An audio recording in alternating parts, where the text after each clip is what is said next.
resources management.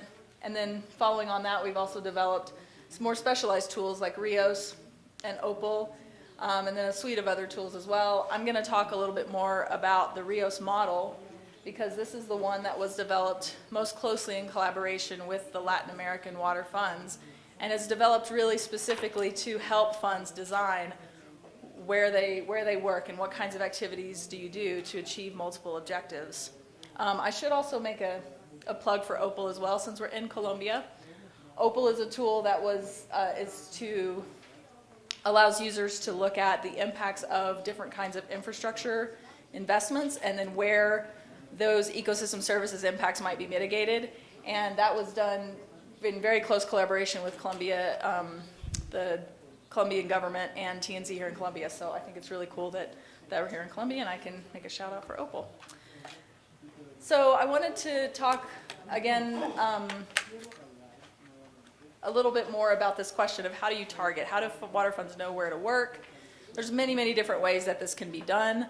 But one thing that we were exploring in collaboration with the Latin American partnership is how we could create or streamline a tool to make this kind of analysis quicker and easier to do, so it doesn't take 2 years and a team of PhDs to do a feasibility study for a water fund, but you could do something relatively quickly, start showing it around to different potential funders, to different stakeholders, getting feedback, and to just make the process a little bit less painful and take out some of the transaction costs of that. So this was a really fun project for me, particularly because I got to organize, I think we had 4 different workshops across different countries in Latin America over the course of 2 years, working with the TNC folks. We had an advisory group of a larger group, including WWF and FEMSA, and then working closely with a software development team and a group of scientists to say, what is it that water funds deal with? What are the kinds of issues they deal with when trying to figure out where to work and what activities to do? And so that was a really interesting process to narrow that down into, what are the things that are common across all the funds? And then understanding at the same time that there's a lot of variability. There's a lot of things that are different. So there's no one size fits all. So instead we tried to create a framework for optimizing where funds can work that depends a lot on users' input in terms of preferences and feasibility and things like that. And that's what the RIOS model is. And so what it actually is then is it's a scenario generator for a very specific case. That specific case is that you have a certain amount of money and you want to invest in watershed services and you want to improve one or more services like water supply, water quality, or base flow, for example. And you may also have other objectives like social objectives. And then the kinds of questions that it can answer is, which conservation strategies or which activities are most cost effective, and then where would you do those to get the greatest impact? And the main output of this model is an investment portfolio, which you can use, or funds can use as a starting point for, as I mentioned, talking with stakeholders, or later in the planning stages as your data get better and better, you can use that as an actual planning tool to say this is where we're going to do different activities and start doing TORs and handing out contracts and things like that. And so just really briefly, because I don't have time to get into how it works, the idea is that RIOS basically combines information about the physical condition of the land with information about what's feasible and where is it feasible and what kinds of activities can you do where. And there's a lot of flexibility for different user inputs, as I mentioned, in terms of preferences and restrictions, and also a lot of flexibility in how the cost and the budget is put in. And then the ultimate outcome is this investment portfolio. So I just want to give a quick example of one case where this was applied. So you can see it's, because it's actually, where to invest and why is actually just one part of the question. Water funds are actually dealing with a lot of other questions. In this particular case, this was we were working with the Upper Tana Nairobi Water Fund, and they were interested not just in where might the water fund work, but then what does that mean in terms of their economic return on investment if they were to do those interventions that were planned. So you probably heard a little bit or a lot about this water fund already, because a lot of people have been here visiting and doing some great work around gathering together stakeholders around this really important watershed. And we were involved in NatCap to do the science and the economic analysis. And so that's what I'm hoping is a sort of a new piece for everyone to hear about today. This area provides drinking water for 4 million people in the city of Nairobi, and the hydropower dams below the city provide 60% of Nairobi's energy. And the water fund really wants to reduce sediment. There's a huge erosion problem and also a problem with seasonal water availability. And they're interested in doing that through activities like reforestation, agroforestry, terracing in high slope agricultural areas, etc. So in this case, the main questions that this water fund wanted to answer, which I think are also come up a lot in a lot of other funds, so where should we invest to maximize our impact given a certain amount of budget? How much impact is that going to create? And then what is the return to both to businesses and to broader society? And so we used several tools in this case. In the first stage, we used the RIOS tool to create these portfolios of investment. These are the 3 priority watersheds and the amount that was spent in each one of them. So for a 10-year investment of $10 million, this is where the fund would work. Sorry, that's $10 million total spent over 10 years. And then what we found, after running these scenarios through another hydrologic model, which is called SWOT, some of you may be familiar with, we're able to then do some economic analyses in cooperation with the stakeholders there about what the actual benefits to them might be. And we found that these activities could provide a major reduction in soil loss, which is erosion from the fields of the farmers. Also can improve water flow for the hydropower facility downstream. We found that this reduction in sediment can also benefit the Nairobi Water Supply Company. It can benefit the hydropower facility because their reservoirs not being silted up so quickly. And also agricultural production could be improved because soil fertility is maintained. And one point I wanted to make too about, in terms of thinking about ecosystem services, and I think Sheila hit on this really well too, is that it's not enough to think about the changes that you make in the water or the sediment or things like that. You also have to think about how that links to people, because that's the heart of the ecosystem services idea and the way that we can really bring people to the table. And so the next part of this was really to think about not just what the biophysical changes are, but who benefits and how do they benefit. And so in these cases, we were looking at the landowners and the hydropower and the water supply. And through a set of economic analysis, actually we were able to put together a table of, given the investment in the water fund, the initial investment plus some maintenance costs, quantify those benefit streams to each of the different downstream and downstream interests, as well as to the landowners. And then in the end, to actually give, I think, a business case for the water fund to say over time, so the x-axis is time from year 0 to 30 years in the future, what is the annual net benefit? I apologize, the color scheme is not correct in the legend, but the gray line is actually the net annual benefit. So it does cost you money for the first 10 years, but then you start seeing that return on investment start to pay off. And that could be a really powerful argument for different stakeholders and engage different audiences to be involved, as well as a powerful argument for initial philanthropic funders to say, if we can get an initial endowment fund or initial funding, we can start to see a return on investment. And providing these quantitative values could be a good argument. And then in the end, this was sort of summarized into our one sentence tagline, which is for every dollar that the fund spends, they're likely to see over $2 in benefits to communities and businesses in the watershed. As well as there was actually a whole other list of benefit streams that we were not able to quantify, which is one of the challenges of these kinds of analyses, that you can't really hit on everything and you can't monetize everything. And in some cases, maybe you don't want to. Okay, so that is just an example of some of the science and the tools that I think that we've been bringing to this ecosystem services question.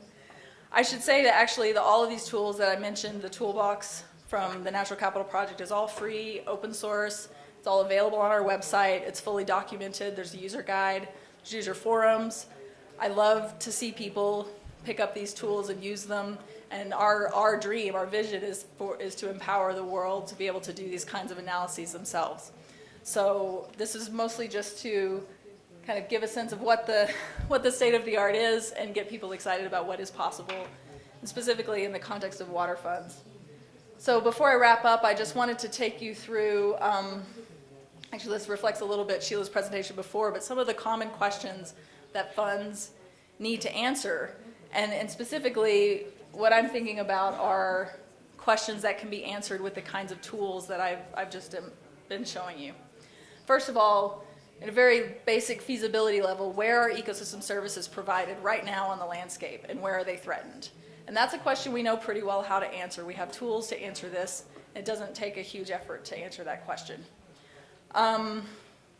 Another really important question is, can land management actually make a significant difference in the water security challenges that we're facing? And I think this is one that is maybe not, perhaps people don't pay enough attention to this, to say even if we were completely successful in setting up a water fund and doing all these interventions, how much can we actually affect? But there's lots of science, there's lots of tools that can be used to answer that question, so you can set expectations for donors and stakeholders and people involved in communities whose livelihoods are ultimately depending on these watersheds. The economic benefits to communities both upstream and downstream, this is another one where you have tools available to do, and it's possible. It gets a little more complicated when you start pulling in costs and economic benefits. And then this, I'm sort of almost going from like simpler to more and more complex as you go down the line. Another common question is, if I have money to spend, where and what activities should I do them to have the most impact? This is the Rios-like question. And then finally, is it working? And how can you take data from monitoring to improve your fund's activities and do better adaptive management? So the final thing I wanted to cover is just a few challenges that I see from my perspective at where we need to go with improving the science of ecosystem services, specifically for water funds. I think measuring and monitoring change is a huge issue, and it comes up over and over again in the last few days, so I think everyone here at least recognizes that it is an issue that we need to pay attention to. And specifically, building this database, this knowledge base of performance metrics, how well do these things work in different areas and different ecosystems, different kinds of activities, what are the benefits actually realized on the ground? I think access to data and data sharing continues to be a big issue, especially getting data from private partners. And even when they're willing to share the data with you directly as a scientist, there's often restrictions on how you can share that more widely, and that really restricts the way that funds can share their own analyses and engage other people. And that's something that needs to be addressed in partnership agreements. And then even just internally, among water funds and the Latin American water funds partnership, the need for a platform for sharing data and improving learning among programs is a really important need, I think. And the partnership itself has played and can continue to play a really important role in making that happen. In terms of modeling, I think there's still challenges of just the state of the science and how well we can predict ecosystem services and where they're provided and where they might change. Improving models of important services like groundwater recharge is a huge challenge. Groundwater modeling is hard. Collecting data on groundwater is hard. It's expensive. Some places in the world, they're very dependent on groundwater, but they have no idea where the groundwater comes from or how they can improve recharge and what activities actually work and which don't. And it's a really, really ripe area for some research improvement. The role of fog interception, I know TNC is starting to look at this or has been looking at this actually, but getting more serious about it recently, and how that connects to different downstream beneficiaries. Seasonal water regulation, we still have, I think there's a huge demand for water funds to help with dry season flow, but we still have a long way to go towards understanding in which places and which kinds of forests and which kinds of vegetation can we actually improve seasonal, dry season flow. And then to hit on this one again, like Sheila did, because I think it's really important, is where do people actually benefit? How do the land management or the ecosystems actually connect to specific groups of people in specific places? And understanding better, if you do interventions in one place in the watershed, how does that trickle down to the important communities that you're really trying to benefit? Are you reaching those communities the way you think you are? And then the last thing I wanted to say is this issue of, I think there's still a lot of work to be done or improving understanding around how do you choose which models and analyses to do. Because, obviously you come to a scientist and you say, hey, our water fund wants to do this analysis, we want to know about ecosystem services, and they're going to create the most complex, cool, state-of-the-art research model they possibly can, because it's fun, because we're scientists. But actually, you don't necessarily need that. And so I think having a better, capacity and understanding among water funds staff about what kinds of models do you need, what kinds of questions are you trying to answer, what audience are you trying to convince, and what does it take to convince them, to help you match, what your analyses are with the available data, the capacity, the resources, and to keep in mind that they need to be complex enough to meet the need, but not any more complex than that. And then I think a couple things that the partnership is doing, specifically the toolbox session this morning, making more examples and case studies widely available, and then mechanisms just for sharing expertise across groups. I know some of the Latin American groups are, developing,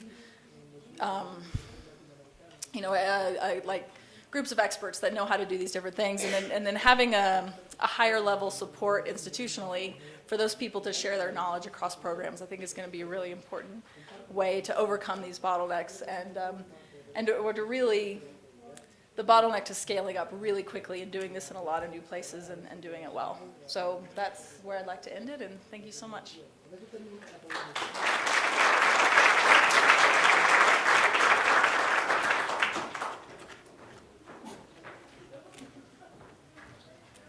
Thank you so much, Adrian, for this great presentation. And again, I think that will help us a lot in terms of the discussion and questions, very informative, and give us, the state of art of one of the most important parts of our work, in terms of, this understanding, of how our intentions, our expectations in terms of the work that we do can result in terms of impacts for the ecosystems, for the ecosystem service that we would like to achieve, and the benefits for people. Now, I would like to invite to be with us today as well another great partner, great friend, Gunas Platas. Gunas is a senior environmental economist working in environmental and natural resource global practice of the World Bank. He leads multidisciplinary teams in lending operations and analytical work, and specializes in the integration of natural resource management and conservation policy and decision-making process. Interest in innovative financial instruments, he has been instrumental in introducing concepts such as payment for environmental services into bank operations in the dialogue with counterpart agencies. Having offered courses on PS in 8 Latin American countries, he has worked extensively throughout Latin America and provides cross-support to bank teams in Asia, Africa, and Europe. He's also a fully accredited environmental risk management specialist. Gunas frequently represents the bank at international forums. He has a degree in forest engineer from his native Brazil, a master science from Colorado State University in mathematical optimization of natural resource management, and PhD from the University of California at Berkeley in natural resource economics and policy. Thank you, Gunas, to be with us. It will be a pleasure for us.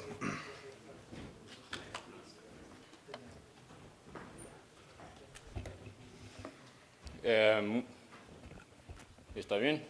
Muchas gracias. Y voy a aprovechar el hecho de que estoy aquí en Colombia para poder practicar un poco más mi español. Así que los que tienen que hacer el cambio, los que estaban en inglés, que bueno.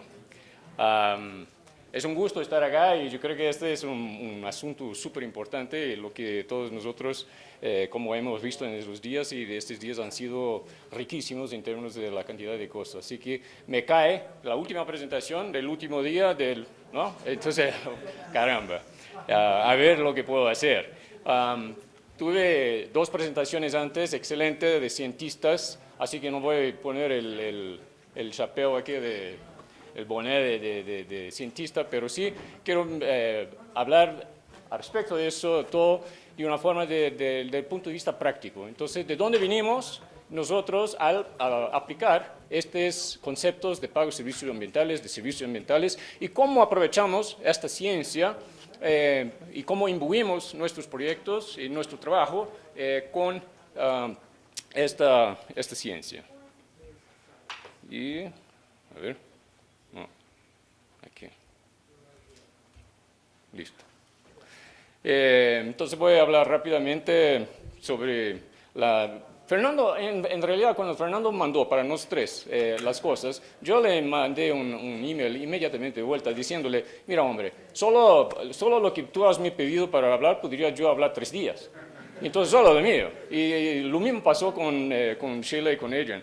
Así que, bueno, rápidamente vamos a tratar de pasar por estas cuestiones. Quiero pasar más del tiempo en esta primera parte, en la cual estamos mirando realmente la ciencia y la aplicación de la ciencia en el trabajo que estamos haciendo. La parte económica van a ver que en realidad depende mucho de la ciencia. Sin la ciencia no tenemos la economía. Entonces no podemos hacer mucho de la economía si no tenemos el hecho, la verdad, las descubiertas, por así decir, de la ciencia. Y luego entonces quiero hablar un poquito sobre cómo aplicamos eso en el campo. Entonces, ¿cuál sería la importancia de la ciencia? Entonces quiero hablar sobre algunas preguntas llaves, algunas recomendaciones y también hablar de la importancia de los parceros. Como hemos visto aquí,